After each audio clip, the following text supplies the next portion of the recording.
Akademik Yusuf Mehmet Aliyev, Akademik Mustafa Topbaşoğlu'yla birlikte her bir elbette ayrı ayrı şekilde o alimlerdendi ki onların eserleri Sovyetler İttifakı'nın kapitalizm dünyasıyla münasebetlerinin çok gergin olduğu bir zamanda Nobel mükafatı almaya namizet kimi takdim olmuştu.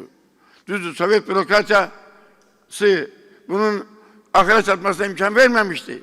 Ama hemen çetin illerde Mehmet Aliyev'in eserlerinin, Topbaşoğlu'nun eserlerinin, iktiralarının Nobel mükafatına namizet kimi kaydolunması bile bu alimlerin dünya şöhretinden haber verir. Mesela Mehmet Aliyev'in ilmi irsi zengindir. O büyük iktiraların, keşiflerin müellifi kimi Azerbaycan ilm tarihinde özüne büyük yer tutmuştur. Büyük mövki kazanmıştır.